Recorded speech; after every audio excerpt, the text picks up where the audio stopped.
Hi అండి, నమస్తే. Welcome to PD creations in Telugu.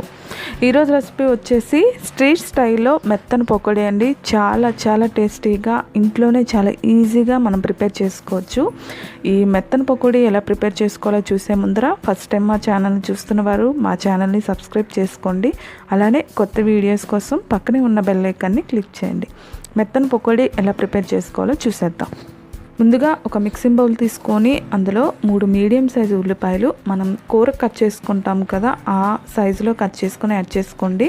అలానే సన్నగా తరిగిన అల్లం ముక్క 1 ఇంచు, అలానే సన్నగా కట్ చేసుకున్న 4 పచ్చిమిరపకాయలు యాడ్ చేసుకోవాలి. అలానే కొద్దిగా కరివేపాకు, కొద్దిగా సాల్ట్ని యాడ్ చేసుకోండి. సాల్ట్ని యాడ్ చేసుకున్న తర్వాత వీటన్నిటిని ఒకసారి బాగా కలుపుకోండి. ఇలా కలుపుకున్న తర్వాత ఇందులో 1 కప్ వరకు శనగపిండిని యాడ్ చేసుకోండి.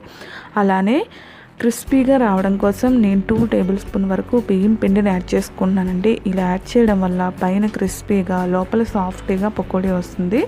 2 టేబుల్ స్పూన్ వరకు బియ్యం పిండిని యాడ్ చేసుకొని బాగా కలుపుకోవాలి. ఇలా కలుపుకున్న తర్వాత కొద్దిగా వాటర్ని యాడ్ చేసుకుంటూ వీడియోలో చూపిస్తున్న విధంగా పిండి కన్సిస్టెన్సీ ఉండేటట్టు చూసుకోండి. మరీ పలుచగా కాకుండా అలానే మరీ తిక్కుగా కాకుండా మీడియం కన్సిస్టెన్సీలో ఉండేటట్టు ఈ పకోడీ పిండిని మనం కలుపుకోవాలి. ఇలా కలుపుకున్న తర్వాత వీటిని ఒక 10 మినిట్స్ పాటు పక్కన పెట్టుకోండి. 10 మినిట్స్ అయిన తర్వాత మరొకసారి కలుపుకొని టేస్ట్ చూసుకొని సాల్ట్ సరిపోదు అనిపిస్తే ఇంకొద్దిగా సాల్ట్ని యాడ్ చేసుకొని మరొకసారి కలుపుకొని పక్కన పెట్టుకోండి. స్టవ్ వెలిగించి స్టవ్ పైన ఒక కడాయి పెట్టుకొని అందులో డీప్ ఫ్రైకి సరిపడా ఆయిల్ని యాడ్ చేసుకోవాలి. ఆయిల్ హీట్ అయిన తర్వాత మంటని మీడియం ఫ్లేమ్లోనే పెట్టుకొని పకోడీలా చిన్నగా యాడ్ చేసేసుకోండి. ఎక్కువ యాడ్ చేయొద్దండి, సరిగ్గా ఉడకదు. ఇలా వీడియోలో చూపిస్తున్న విధంగా చిన్నగా యాడ్ చేసుకున్న తర్వాత మంటని మీడియం ఫ్లేమ్లోనే పెట్టుకొని ఒక 5 నిమిషాలు అయిన తర్వాత రెండో వైపు టర్న్ చేసుకుంటూ గోల్డెన్ బ్రౌన్ కలర్ వచ్చేంత వరకు ఈ పకోడీని వేయించుకోవాలి. పకోడీని వేసుకున్న వెంటనే గరిటె పెట్టొద్దండి, చెదిరిపోతుంది. ఇలా ఒక 5 నిమిషాలు అయిన తర్వాత రెండో వైపు టర్న్ చేసుకుంటూ మంటని మీడియం ఫ్లేమ్లోనే పెట్టుకొని గోల్డెన్ బ్రౌన్ కలర్ వచ్చేంత వరకు వేయించుకోవాలి. ఈ పకోడీ అనేది పైన క్రిస్పీగా లోపల సాఫ్టీగా చాలా టేస్టీగా ఉంటుందండి.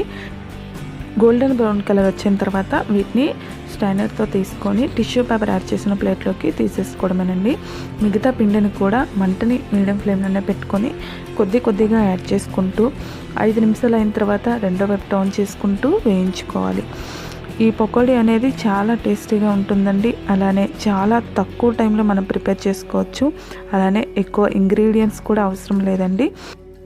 చివరిగా కొద్దిగా కరివేపాకును వేయించుకొని గార్నిష్తో సర్వ్ చేసుకుంటే ఎంతో టేస్టీ అయిన స్ట్రీట్ స్టైల్ మెత్తని పకోడీ రెడీ అయిపోయిందండి. చాలా ఈజీగా తక్కువ టైంలో ప్రిపేర్ చేసుకోవచ్చు.